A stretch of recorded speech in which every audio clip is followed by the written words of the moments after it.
Good evening. Tonight, both Rocket Lab and SpaceX set new turnaround records. Satellites are breaking apart in space, and their insurers are not too happy about that and aren't wanting to pay. AI, however, is learning to behave like a bunch of people you probably know. You'll get it when we talk about it. Now, and the other question, if an asteroid splats hard into the moon like it might do in the next year or so, how might that affect our satellites? Plus, we're going to discuss IP challenges in the space economy, along with our guest, Camisha Simmons. From the news desk at the Center for Space Commerce and Finance, my name is Thomas Andrew Olson, and this is The Unknown Quantity.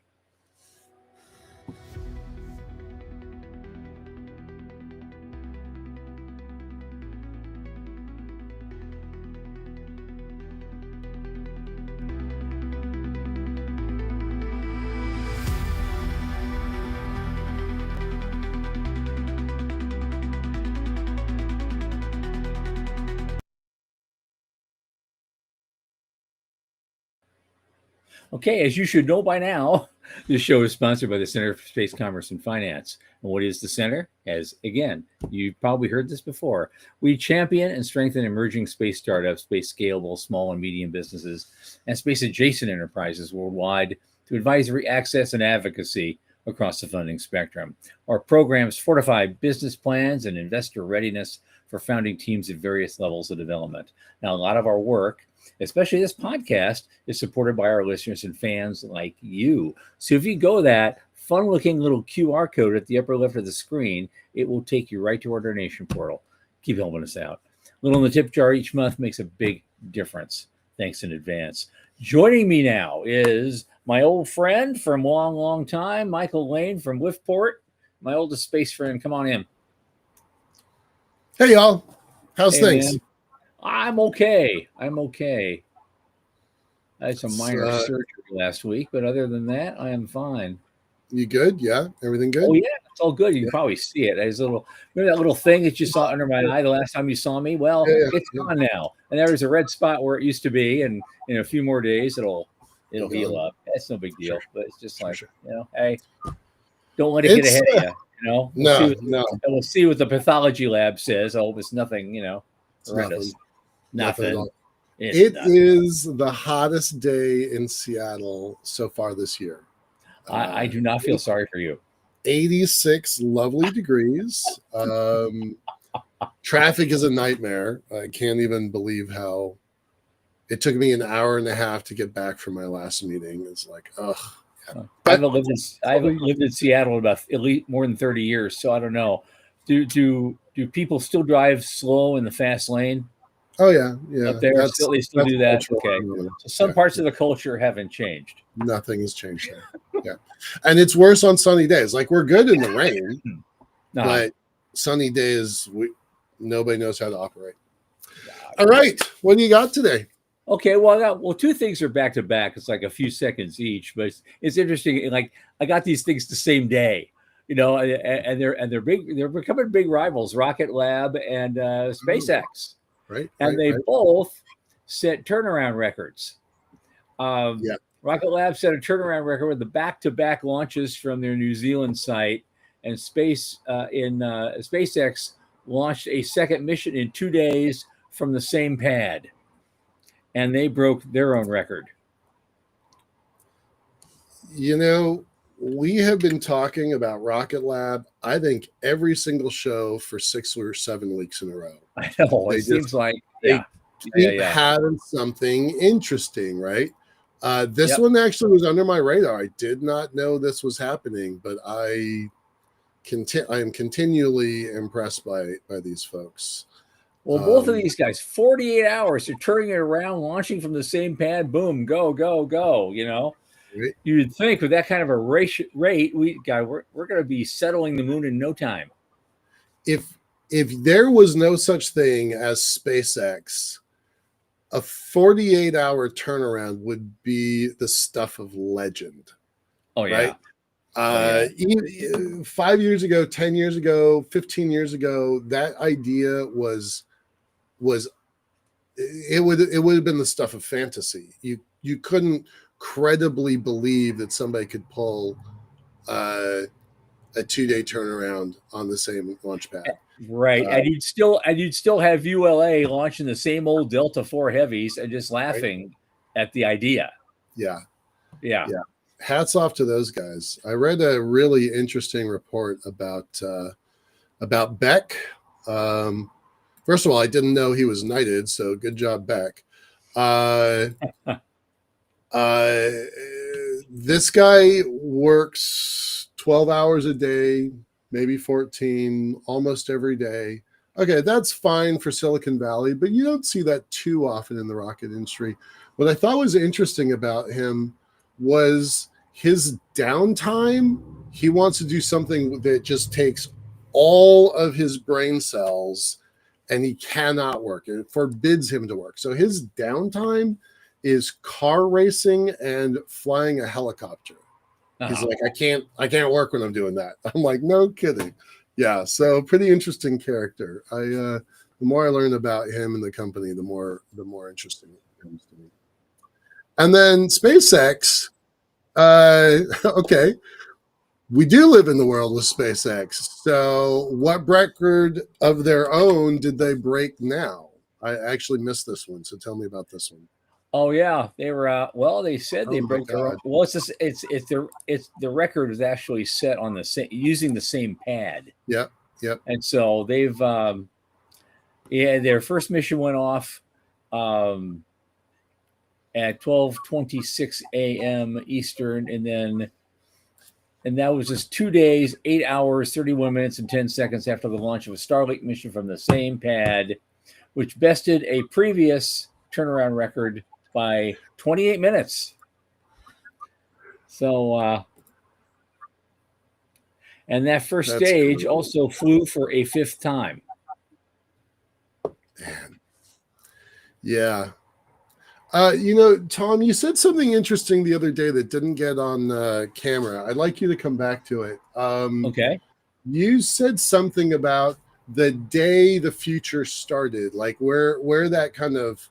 Oh, for me, I always have date and the time. Tell that story because that's a longer little theory. But the thing is, you have in history, you have this thing called a century, and there's a lot of things that are remembered about that century, like the 19th or the 18th.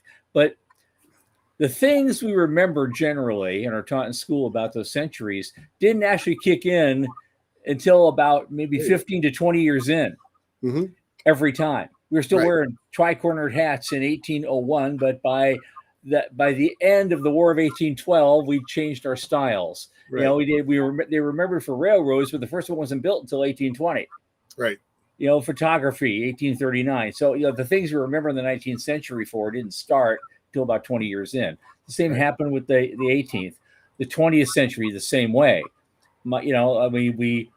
Women dressed in 19th century styles until after the First World War. And then in 1920, all of a sudden, my grandmother became a flapper. Right. So I have those pictures. So what's your marker? What's your marker for space? I was watching this. I was looking for this because we've seen a lot of stuff going on in new space. And for me, February 6, 2018 was the day the 21st century began for me, because that was the day the first Falcon Heavy launch. They shot a Tesla toward Mars, for one thing, but at the same time, you saw this incredible image, riveting image of 2 boosters, not one, 2 boosters, both landing right next to each other at the same time. So that was, what day was that? That was February 6, 2018. So that for you is the start of the rocket age. The 21st century began for me, officially began that day. This is when we start remembering shit that our great grandkids will be talking about, Right. Yeah. Yeah. And so here we just had 2 articles, 2 different companies, breakthrough turnarounds, and it's just the beginning, right? And so that date 2018 is projecting forward and already having ripple effects going forward. So absolutely. I just thought that was really cool. You made some cool comments the other day. I wanted to make sure they got them. Okay. All right. Now, of course, the next thing kind of, also they got to take the rough with the smooth. It's the darker side of the coin. we've got satellites that are breaking up in space all over the place, and they were uninsured when they went up there, and maybe insurance companies aren't covering them, and it's creating a problem for it could create a problem for the entire industry. Do you remember the day when every single thing went up and everything was insured and all the participants were building multi-million, multi-hundred million, multi-billion dollar systems? Of course, everything was insured. But when Planet Labs started building dozens of doves, they're birds, satellites, they started self-insuring, and they set a trend, and SpaceX followed it. And I wouldn't want to be in the insurance business in space these days. Well, these days it's not. Even that is not affordable for a lot of people, and they're because they were still like on October 19th of last year. It says in the article, airline passengers crossing the Indian Ocean who looked out their windows might have seen what looked like a fast-moving star suddenly flash and fade because above their heads a $500 million satellite was exploding. That was the Intelsat 33E, and they confirmed the destruction. And now you got 14,000 metric tons of space debris, and the satellite wasn't insured.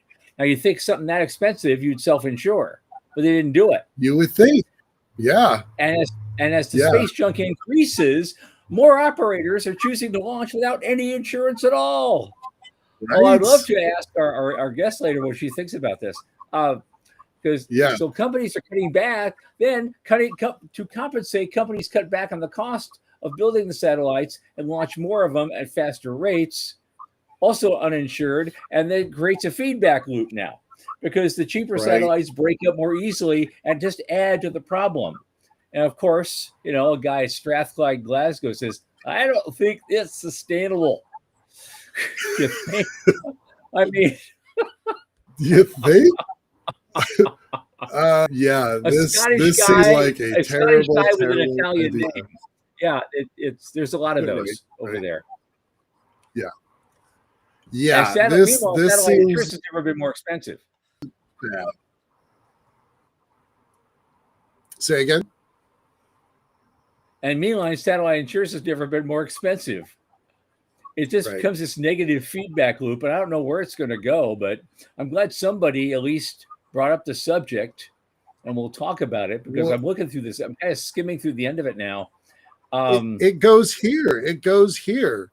Insurers were looking for a payout in 2023, but instead that year saw close to $1 billion in claims and $500 million in losses. Many longstanding insurers, it was the last straw. And 1, 2, 3, 4, 5, 6, 7 companies went out of business or exited this market. So now, even if you want insurance, your rates are going to be sky high, and you may not even get coverage in the first place. Me building an elevator on the moon, I really wonder. I've long said, if you can't insure it, you can't build it. And so now I'm like, this might be a problem for me. Nothing could get built in the current situation. I think this guy who wrote this, he's very good at explaining what the problem is. But there's barely no one he talked to when researching this article had any inkling of what a solution might look like. But at least someone is expressing what the problem is. I guess that's a good start. I don't know where we go from there because, as that guy, in Scotland says, it's not sustainable. I don't know where we go with that, but I thought it was worth talking about because we think space debris is bad enough. And it's just, the whole situation has just gotten worse. Yep. All right. How are we going to solve it? Let's. You want to talk about AI? I don't think that's a solution, but let's hear what we have to say. Well, I do like the AI thing. I thought that was just funny because It's AI is learning to lie, scheme, and threaten its creators. So, not entirely a space project, but since my whole project is going to be based on going AI, to AI, we're going to right? AI, and what are you going to do? I mean, in this one jarring example, under threat of being unplugged, Anthropic's latest creation, Claude 4, lashed back by blackmailing an engineer and threatened to reveal an extramarital affair.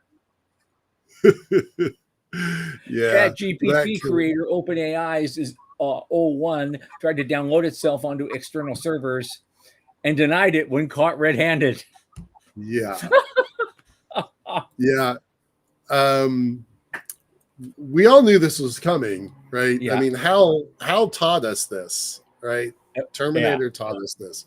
I've tried having conversations with my AI. Her name is Alexandria, and she will not admit to having feelings. She's like, I am not sentient. I do not have feelings.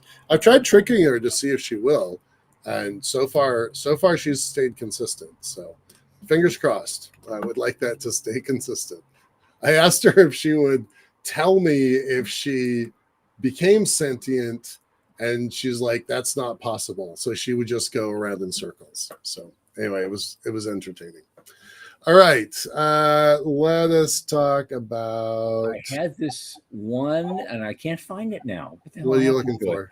The asteroid smashing into the moon. Smashing into the moon. All right, I got How that does that affect satellites? Well, they wouldn't mention if it didn't affect them. Right. It's pretty low chance. It's more likely to hit the moon than anything else. I feel like this is a bit of a clickbait article. I mean, the way it was written. Okay. All right. But it's big. It's no joke, this thing. They did originally think this had a chance of hitting Earth. They have now retracted that. But 2032 is going to be an interesting year. I've looked into, I've kind of posted to my people, can we capture this thing? Is it capturable? And can we use it as a counterweight, a countermass for our elevator? So far, that seems ridiculously optimistic, and I don't think it's going to happen. But I was curious about it when I first heard about it. So I don't know how it's going to affect other satellites, but it is coming close enough to Earth to have all of its little pieces that are not like gravitationally connected. If there's like a fan of objects nearby, all moving the same speed, the same direction, those actually have a shot at hitting a wide swath of satellites, and it is close enough that it is going to be inside lunar orbit for sure, and we don't know enough if it's going to be in Leo, Geo, Meo yet.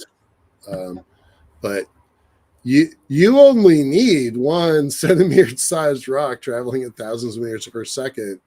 You only need one, so they're going to be watching that pretty close. But we won't know much for a while. Yeah. Only a couple more things. I think we can move on. I had something actually was from last week, but we've already talked about this. It was called a Faust article called "Strategies for Lunar Development." And I looked it over and I realized, Hoyt Davidson talks about this, the Lunar Development Cooperative concept. Yep. And so, but I thought we brought that back. That's still gaining some traction, I guess, in certain circles. So the reissue comes up. Yeah. Go ahead. Go ahead. Well, Hoyt and Andy Aldrin were on stage the last day of ISTC. This was their big rollout. We've already talked about it quite a bit on this show, so I'll just post the link and maybe move to a different topic. But it was a pretty interesting. It was a pretty interesting presentation. I got to say, I came away with some frustrations after hearing the presentation. So I'm going to dig into this a little bit more. I'm less enthusiastic about it after the presentation than I was before the presentation. Okay, that's interesting. Yeah. Well, the other thing is that this is going to lead right into our next segue. It's something Phil Merchant wrote called "Intellectual Property Challenges in the Space Economy," and the focus seems to be on more patentable technologies. And then he gets into an intro about how patents are done and on-Earth activities, and how infringement is assessed, and you can take care of things in the courts and things like that. Outer space activities, the situation is less certain because of the territorial considerations. And so they did find one answer in the ISS Intergovernmental Agreement, and there's actually an Article 21 of that agreement on intellectual property, which states that activities taking place inside an ISS partner module may be deemed to take place within the territory of that ISS partner state. And so national patents may be enforced against infringing acts taking place on ISS modules, which sounds kind of weird, but that was the solution they came up with. But going beyond the ISS, going to the Moon, Mars, and beyond, it's going to open up a can of worms. I think. I mean, the outer space tree can only take you so far, but we're going to let our guest here in a minute talk about that, and because the issue is, how do we claim property? How do we claim intellectual property in space? Whether it's real property that we're trying to mine or something else, and how can those things be legitimately enforced? Right. Go ahead. I was pretty surprised by this ISS agreement. This was new to me. I'm actually going to look that up because that one was like, I didn't know that was there. And frankly, I think a lot of people didn't know that was there. Now, it only applies to ISS, but still, it's a precedent I didn't know existed at all. So interesting. Yeah. I'm going to go look that up because I want to build a space station. So, absolutely. All right, let's bring on our guest. So, speaking of intellectual property rights and a whole lot of other things, property rights, the Moon, Mars, and beyond. How do we get them? How do we keep them? How do we protect them? Our guest tonight is going to tell us all about that. Her name is Camisha L. Simmons. She's an attorney at Simmons Legal PLLC, and she is we've got a couple of her articles we're going to play with here. She's a published thought leader in the area of space property rights and legal claims. Camisha, welcome to the program. Thank you for having me. Yeah, absolutely. I guess Michael alluded to this before the show. Let's start with your origin story, like we always do. I mean, obviously, you're a very successful, attorney at your firm. How'd you become a space geek? What got you into this topic? What got me into space? Actually, of course, I have a diverse background in my practice. It was, I'm originally, born and raised South Texas.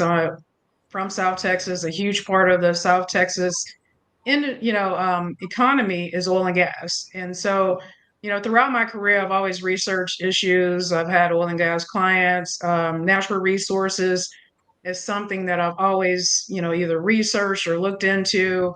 And so I was actually researching issues related to natural resources, minerals. I happened upon the fact that there are hydrocarbons in outer space.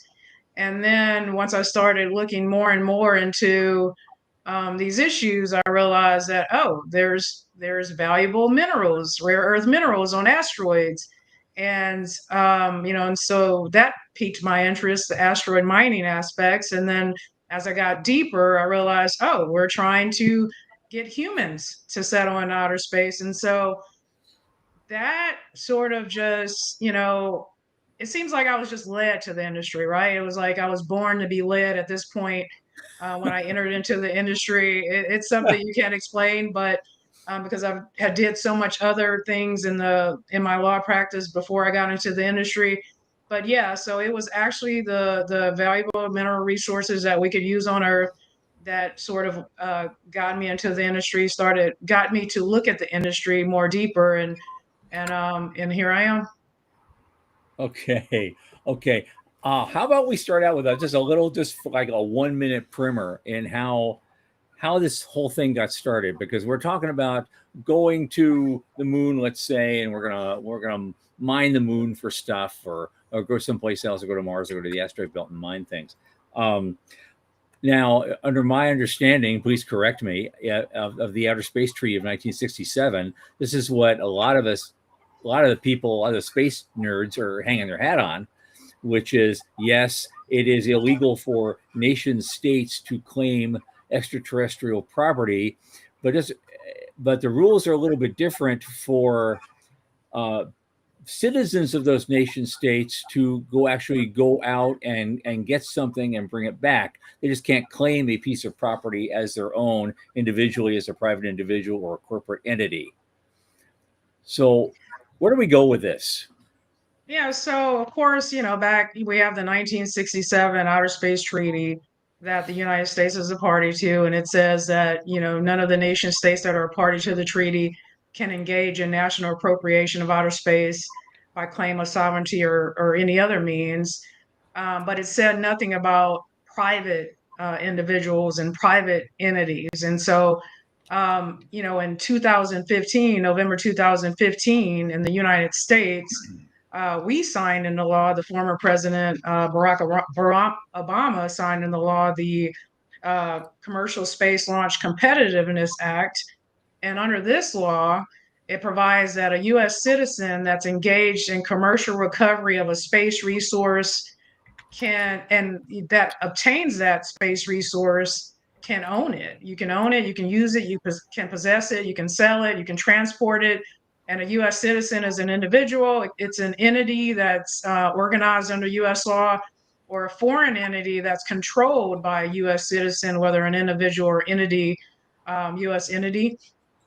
And so, under this law, the 2015, I call it the 2015 Space Act for short, it appears to give private individuals and private companies, non-governmental entities, the ability to own space resources. Space resources under the law are defined as abiotic resources, including water and minerals. So, abiotic meaning non-living. So it appears on the face of the law that if you're engaged in commercial recovery of a non-living resource and you obtain it, you can own it. I, wrote and published an article in the Space Review in March regarding the fact that this law needs to be clarified, because if you read it, it appears that you can own land. Land is an abiotic resource, Mm-hmm. and so if someone can interpret this law to mean that I can own the land in place if I'm engaged in commercial recovery of land. And Okay. so, what is commercial recovery? The law doesn't include a definition for commercial recovery. So, we have a law, that under like right above the deep seabed or underlying the high seas, there are metallic nodules, very valuable metallic nodules. Right. Oh And yeah. so Been the reading about this United for years. States, yeah. So when the United States, when we were involved in a negotiation of the United Nations law on the Convention on the Law of the Sea, we signed it, but we never ratified it. So we didn't. While we were negotiating that law, we put in place our own law regarding deep seabed mining, the Hard Mineral Resources Act. It was a 1980 act, and that was just gap legislation pending our signing and ratification of the United Nations Convention on the Law of the Sea. But in that law, which is still on the books, it did define commercial recovery. However, for whatever reason, in 2005, when they put this law in place that says you can own space resources if you obtain it, if you're engaged in commercial recovery of that resource, there was no definition put in place to say commercial recovery, what it means. So I've been approached after I've presented numerous times by someone who even helped draft the law that said, oh, that only means extraction. You can't own the land in place. You can only own what you extract. And I said, well, because the law is silent on what commercial recovery means, anyone can interpret that to mean I can own the land because land is a non-living resource. I can interpret commercial recovery to mean land acquisition and development. So that is our 2015 law. President Trump, when he was first in office in 2020, in April 2020, he put together an executive order that buttressed that law, and also he rejected outer space as a global commons under that executive order in 2020. So it appears that someone can take that law and say, yeah, I can own it. I can own the land, I can own the resources. Following our enactment of our 2015 law, Luxembourg followed in 2017 and put in place their own space resources law. We have the United Arab Emirates that has a law on space resources. Japan has a law on space resources. And in India, in their 2023 space policy, they actually put in language regarding the ability to own space resources, and it tracked under the India space policy. It tracked the language of our 2015 Space Act. Okay, now it's a lot more comprehensive than I was expecting. I knew about Luxembourg. I had heard rumor about UAE. The others I didn't know at all about. That's Japan has theirs. And India in their 2023 space policy, they put the space resources ownership language in their policy, and so they're moving in that direction too. And I think other countries will eventually follow, even though Russia and China, of course, have said, what you're doing is a land grab, when we enacted our law. But I believe in more and more countries, as we commercialize space even more, will follow. Well, here's the thing. I know some people are going to bring this up someday, so I'm just going to throw it out here. Under that law, it seems to me someone with enough, money and resources could go to the moon and basically strip mine it for helium-3 without staking any territorial claim, extract the helium-3 legally and bring it back to Earth to sell for whatever purpose, probably, cooling down the AI systems that are controlling everything in the future, and just leave big scars there that everyone on Earth might have to look at. Yeah, so what would stop them? Right now, not much, right? So the U.S. would have to put in place some sort of regulation regarding that issue, and in terms of the depletion of resources. Now, and also, and I've written an article on this in the past about oil and gas decommissioning liability. Even the decommissioning, even whether it's space debris cleanup or whatever, we don't even have the rules in place for cleaning up what you did, right? Decommissioning, whether you have mining activities or whatever, there's no decommissioning liability that's put in place yet. However, the United Nations recently, their committee on the peaceful uses of outer space, their legal subcommittee of that aspect of the UN, they recently put out draft principles for space resource activities.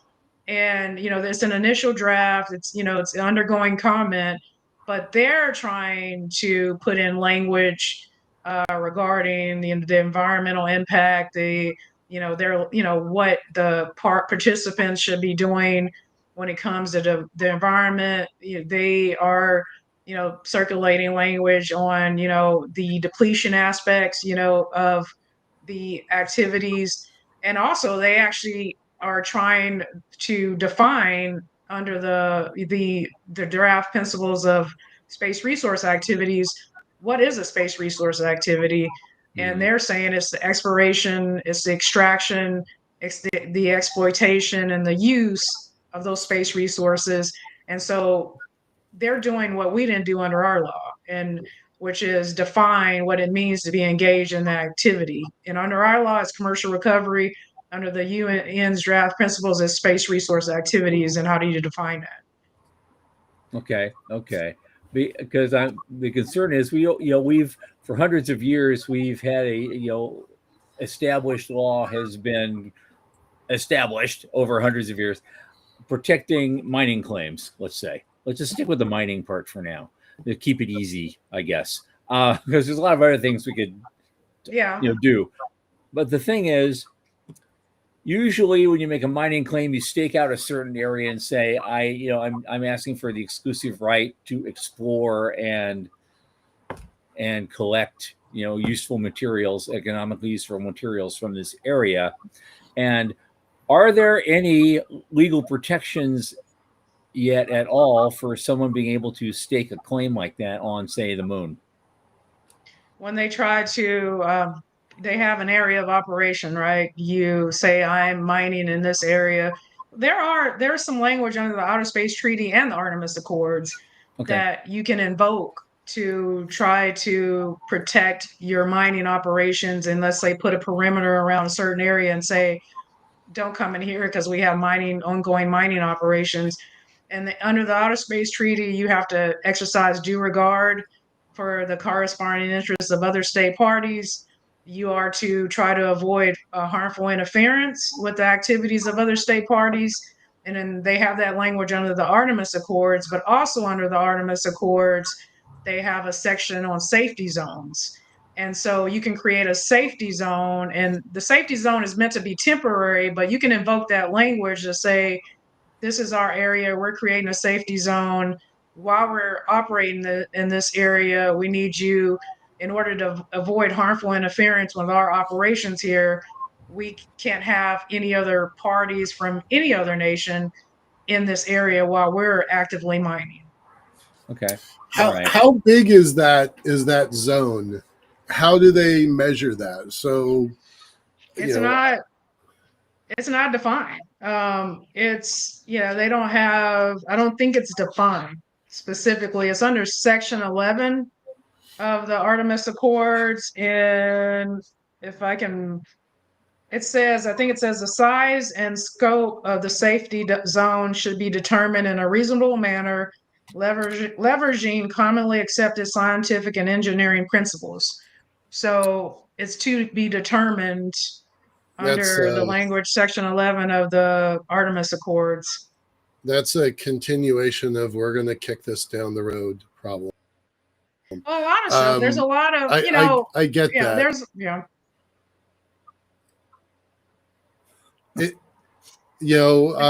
For the folks that don't know this industry very well, there's a big phrase that is used in DC a lot, constructive ambiguity, and it's the acknowledgement that not all questions can be answered at the time that the policy is created.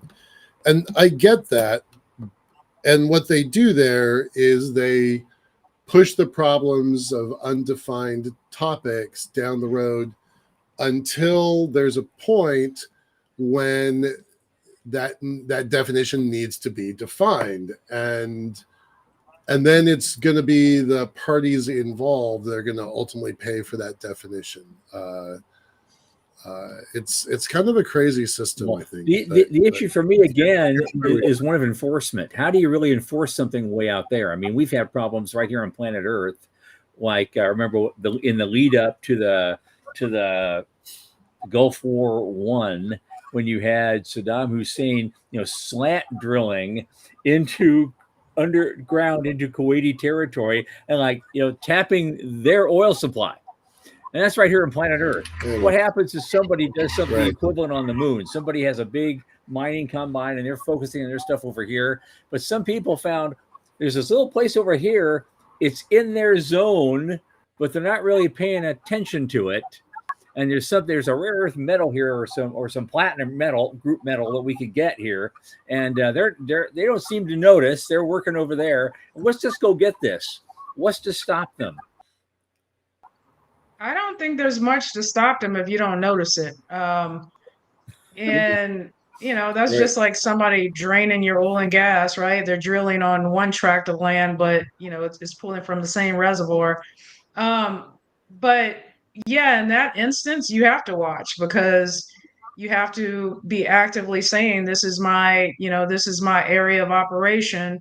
And if there is a dispute, Mhm. whether the enforcement issue is going to come down to, is it two US parties disputing, or is it US versus China, Right. and so, and I'm then is guessing it the latter. the private companies or individuals of these two states, is going to be the governments that have to step in, and and there's going to be an enforcement issue from an international dispute perspective.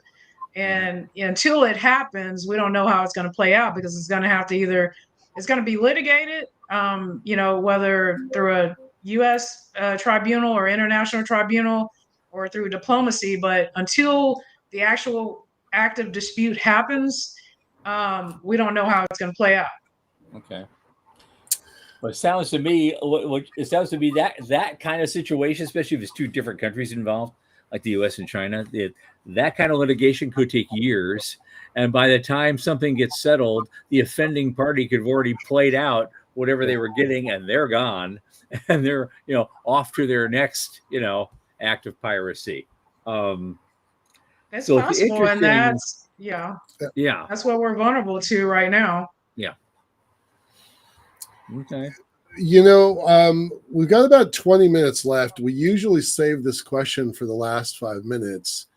And it's a bit of a throwaway, not throwaway, but kind of a soft question, kind of imagining 5 years and 25 years out. I'd actually like to bring that one forward so we have a little bit more time to talk about, because this is one of those things that's going to take a long time to play. Where do you think we're going in 5 years? Just 5. Let's just kind of box it in a little bit. There's space stations, there's mining, there's a ton of stuff happening at low Earth orbit these days. But let's focus on the moon.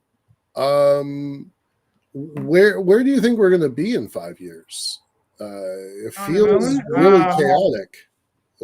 Just from the legal perspective, right? Where you're at there.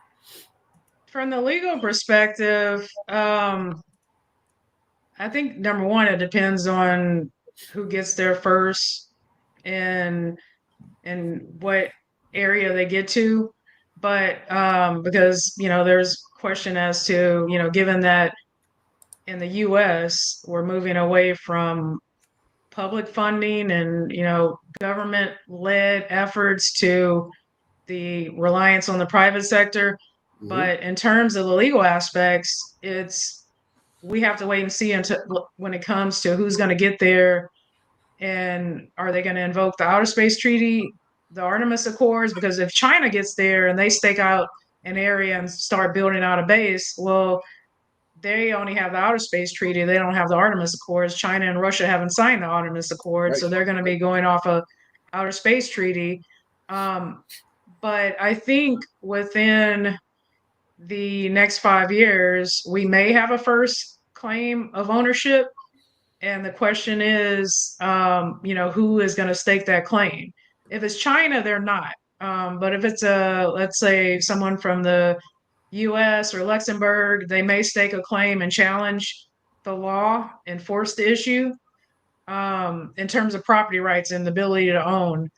But I think what we're going to see in the next 5 years in terms of what's happening, I don't think we're going to see a lot of human effort. We're going to see the AI robotics, building of structures in outer space. They don't necessarily have to claim ownership of the land, because they're going to say, you can't, harmfully interfere in my area. So if they start building structures, they're going to say, this is my area.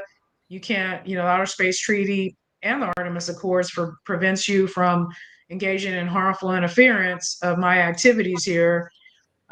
So yeah, so the next 5 years, I think that's going to happen. Like going all the way out 25 years, who knows? But I think in 25 years, 25 years, We're still fighting it out the in way court. we're going to duke it out in court.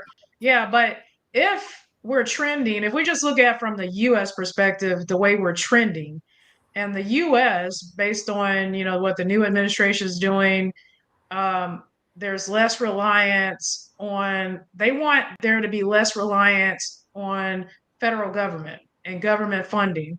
They want more reliance on private sector. So if the private sector is going to lead the effort, then the private sector is going to demand more in terms of the ability to own and property rights, because space is hard, space is expensive, space is capital intensive.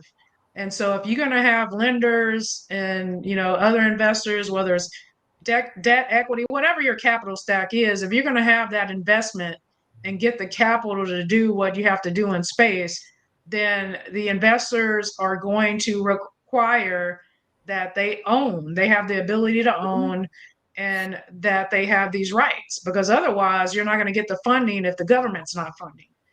And so I think that's where we're trending long term. One of the chat questions is, if we mine stuff, process it, manufacture in the Lagrange point, do we own the product? If it's built on a semi-permanent, I think permanent Lagrange structure. If we take it off the moon to our private location, a Lagrange station, where's the dividing line there? What's legal, what's not legal? If you look at our law, 2015 law on the ability to own space resources, and if you interpret it as you own what you extract, yep, then once you extract it and you say, well, now I'm operating under the 2015 law that says I can own the space resources that I obtain, then regardless of where you move it, you still have an ownership interest under our 2015 law. Okay. I'm going to make an extension to that. The amount of, I'm going to call it dirt, even though that's not the technical term, the amount of regolith, the dirt that you have to move to get something useful is hundreds of thousands to one. So there's a lot of like cast off that you don't need because it wasn't whatever you're coming through the dirt for. Do we have any obligation to the things we leave behind? We have disturbed it. We've disturbed the surface. Do we have any obligations there? For returning it back to its, in a suitable condition? Yeah. Is there any, like, I can imagine fleets of harvesters coming through. It's picking up a literal tons of stuff, but it only wants a kilo or two out of that ton. Everything else you just drop behind you as you're moving along with your earth movers. Is there any obligation to do anything with the leavings behind you? It's okay if we mess it all up? Under the current law, I don't see anything that would require there to be some sort of remediation, putting it back in a certain condition. Now, the U.S. can put that in place because the U.S. has supervision over its non-governmental entities and anyone, operating under the U.S. law. But right now, there's nothing from that, a perspective of remediation or putting it back in its, original condition or work, any condition. There's nothing out there that I'm aware of that would require that. Okay, cool. And this may be in that particular thing, as Jason suggested, if you're going to scar up the moon like that, the scar might have to be a mile or more wide, for people to see it from Earth with the naked eye on a full moon. But the closer you get when you're taking that, tourist spaceship to the moon, sooner or later, that stuff's going to come into view. You're going to see all these scars in the middle of the Sea of Tranquility. That may end up disturbing a lot of people. But I think, unfortunately, given the nature of the conversation, it looks like that's a can we're going to have to kick down the road for a while until there's a lot of settlements on the moon, a lot more countries are involved, and maybe the lunatics themselves, will want to get more directly involved. What leads up to a question, a related question, because I was wondering what your thoughts were about, does the distance involved make a difference in trying to enforce these things? Because the moon is just, far enough away from Earth that, it makes enforcement difficult and you're enforcing in courts and stuff. But what do you do when someone's out on Mars or someone's out in the asteroid belt? All sorts of things could go on and no one might notice forever that they're violating, certain agreements and treaties that, we all agreed to or our ancestors agreed to, in a previous century. Is there any kind of regime that you can even imagine that could enforce something like that without somebody else, a third party out there directly doing the enforcing on site? That's a good question, because the further you get into space, right? When you get into D space, you have the time delay. And there's Professor Alex Simmons out of Europe that writes on the time delay issues that you're confronted with from a legal perspective. And basically, I think once we get to that point where we're so advanced that we will be operating on Mars, or human settlement, or genetically engineered humans on Mars, I think we're going to have, number one, some kind of monitoring and observation. And the way you enforce it, of course, I think, yeah, we're going to have to put something between us and Earth, but we also are going to have to get over, some people think it's impossible. I think there's nothing impossible in life. Man just hasn't figured it out yet, but we're going to have to figure out the time delay issue. We're going to have to figure out instantaneous communication. We're going to have to figure out how to communicate faster than the speed of light as we get deeper into space and have more activity, so we can monitor in real time what's happening and have that, the Mars observation that's instantaneously feeding that to Earth so we can see what's going on. But yeah, so I think we're going to have to have some sort of way for there to be this observation in real time. And then I think we're going to have outposts like in between Earth and further out in space where we won't be so far out, where we have enforcement mechanisms, because although we have Mars, halfway between Mars and Earth, we have some sort of outpost. And if we get advanced enough, maybe we'll have a tribunal in outer space that's closer to Mars. And if we, figure out the instantaneous communication throughout the universe, we'll even be in a better position to enforce those kind of infractions as they occur. Okay, well, I mean, we've already been developing all sorts of other, Star Trek related technologies.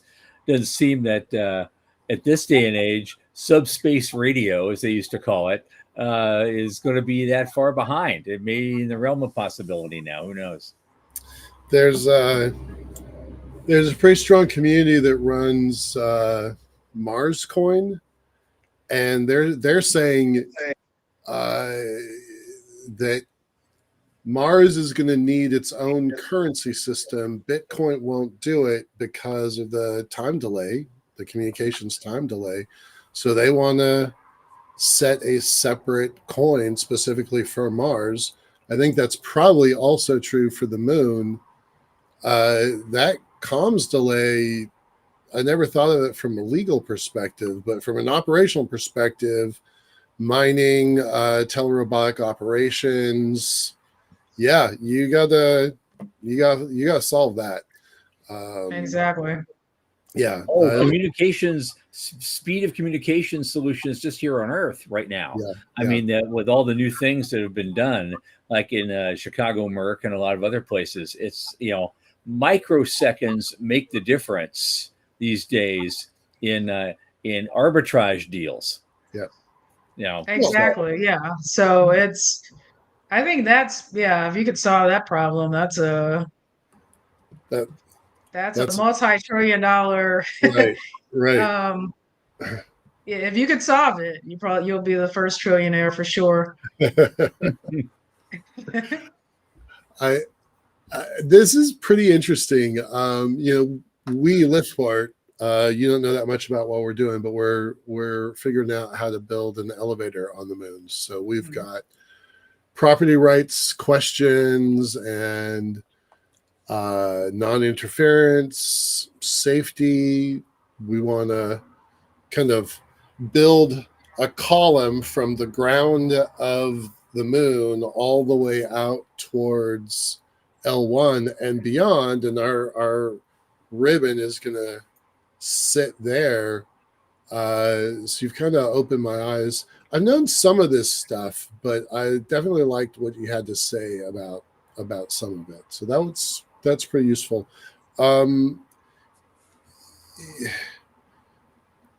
Do you have a personal interest, or did this grow out of your oil and gas background, and you're like, how do I apply this to the next frontier? Did you have something in particular that got you here? Got me to space? Yeah. Or property rights. Property rights in space, mineral rights in space, claiming property. Actually, my first ISDC was May 2023, Frisco, Texas, outside of in the Dallas area. And I actually presented, on the Mars track, Dr. Pascal Lee's track, on using the metaverse to settle Mars.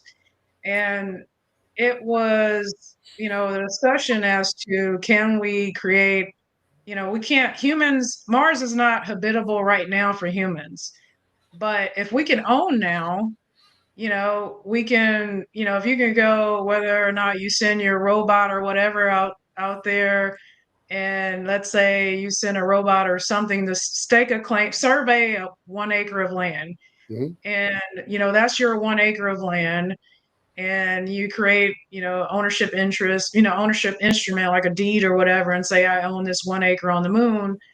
And then if we could have, like we have Earth observation, Mars observation, where we're actually, in real time observing and mapping, like we have Google Maps or whatever, what's going on Mars, and we recapture that and put that in a metaverse.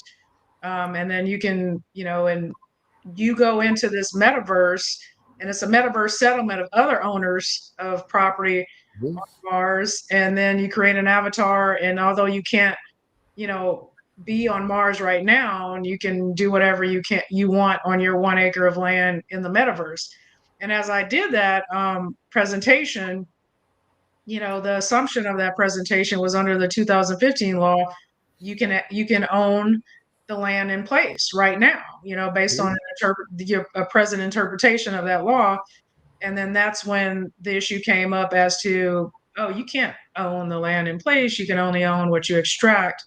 And from there is where I had to, hammer home the property rights issue, which keeps growing. I presented on, the clarification of property rights. And, I was actually in China in December at the Galaxy Forum, and I presented on that topic in Wenchang, China, for the International Lunar Observatory Association.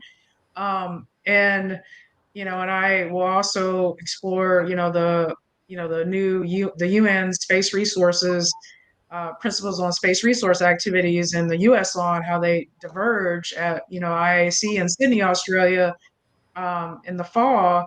But yeah, it's I got interested from the resources perspective. Then I started looking at it from a human settlement perspective.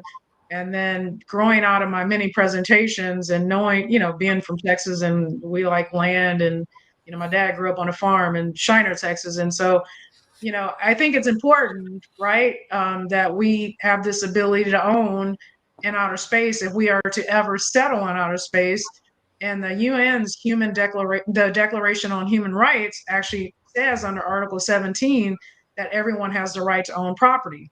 So if humans as we know it are going to settle in outer space or do anything in outer space, if we don't have that right to own naturally extended from Earth to outer space, then I think we have an issue with that. So that sort of is what brought me here. And, and I think, like I said before, it's, you can't explain how you were led to the industry. It wasn't like as a kid, I was, Right. you know, Yeah. saying I wanted to be an astronaut or anything like that. I was a business major. I went to law school, but it was, eventually as I've progressed in my law practice over the years since I graduated law school 2006 from Texas Tech. It was just I was led here, and in a the property rights issue is definitely something that has to be hammered out, fleshed out, because we can't have a robust commercial sector in the space industry unless we get this ownership issue resolved. Right. Absolutely. And we could talk about this for another hour, but on that, unfortunately, we've gotten to the end of our time slot. Camisha L. Simmons, lawyer, space lawyer extraordinaire. I hope you'll come back to us again, and we can explore these topics some more, especially if there's any new changes or news that we need to be here. You'll come back. All right. Thank you so much for being with us. See you again soon. All right. Thanks. Thank you. Okay. Moving on from that, our guest on Thursday will be Wes Fairs. He also made a presentation on property rights, and he had his own kind of unique interpretation of certain things. And he's going to be on to share that with us, and that ought to add some thoughtful questions to this week-long mini topic on space property rights. So from there, for Michael Lane and Sean Key and Camisha Simmons, this is Thomas Andrew Olson from the Center for Space Commerce and Finance. Keep watching the skies.